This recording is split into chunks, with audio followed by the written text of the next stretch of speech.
Magandang umaga, Pilipinas. Narito ang latest sa lagay po ng ating panahon. Malakas ang amihan sa ngayon at ito ang nakakaapekto sa halos buong bansa. Nagdudulot ito ng mga pag-ulan lalong-lalo na po dito sa silangang bahagi ng ating bansa. Bukod sa mga pag-ulan na yan ay nagdudulot at dala din ho nito ang malamig na panahon lalong-lalo na sa gabi at madaling araw. And then generally cooler temperature during daytime. Sa ngayon, itong weather system na ito, ang Northeast Monsoon, ang weather system na prevailing sa bansa. Dahil yung LPA na dati po yung si Bagyong Ada ay wala na po yung epekto sa anumang bahagi ng ating kalupaan. But for monitoring purposes, nakita po natin yan sa layong 765 kilometers silangan ng Hinatuan, Surigao del Sur. Sa kasalukuyan nga po ay wala na itong epekto sa anumang bahagi ng ating kalupaan at pwede po na mag-dissipate o malusaw na rin yan sa mga susunod na araw.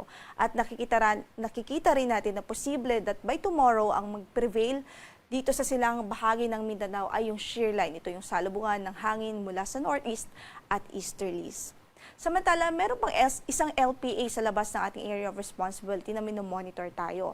Huling nakita yan sa layong 1,960 kilometers silangan ng Eastern Visayas. So napakalayo naman po nitong LPA na ito at wala itong any effect sa anong bahagi ng ating kalupaan at hindi rin natin ito inaasahan na makakaapekto sa atin dahil mababa ang tsansa, nananatiling mababa ang tsansa na pumasok ito sa ating area of responsibility. Gayunpaman, patuloy po magantabay sa magiging update ho ng Pag-asa ukol dito sa weather disturbance na ito.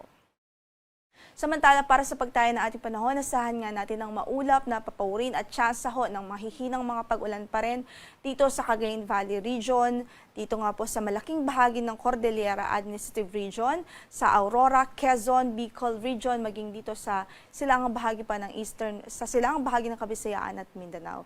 Yan po ay dahil sa amihan pa rin.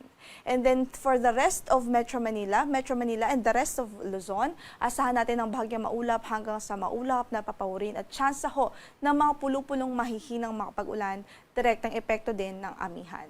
Para naman sa ating temperatura, medyo bumaba ang ine-expect nating temperatura sa araw din na ito dahil nga pa rin sa pag-iral ng Northeast Monsoon.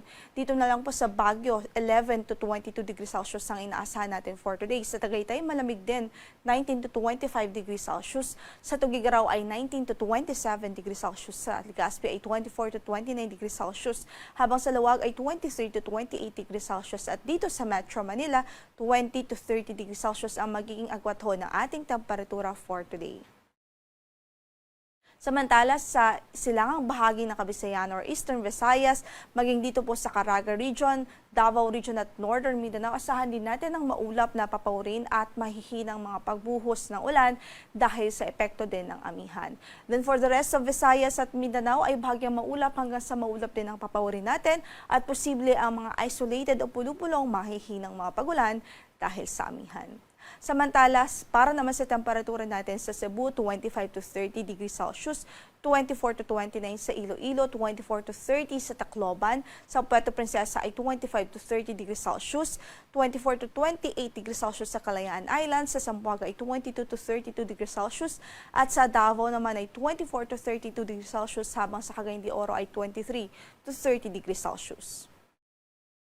Meron po tayong gale warning ngayon dito po sa northern and eastern coast ng Catanduanes, sa eastern coast ng Albay at eastern coast ng Sorsogon, northern and eastern coast yan ng Samar at maging sa eastern Samar, sa Dinagat Islands, sa eastern coast ng Surigao del Sur at eastern coast ng Surigao del Norte. So, sa mga nabanggit nating lugar, asahan pa rin natin ang maalon hanggang sa napakaalong kondisyon ng karagatan dahil pa rin yan sa kasagsagan nitong amihan season. So, ibig sabihin, hanggat maaari, hindi pa rin natin nire-recommend ng pumalaot, lalong-lalo na po yung maliliit na sasakyang pandagat doon dahil sa delikadong kondisyon ng karagatan.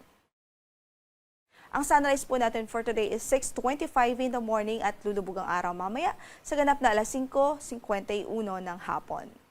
Ito po si Lori de la Cruz Galicia. Magandang araw po.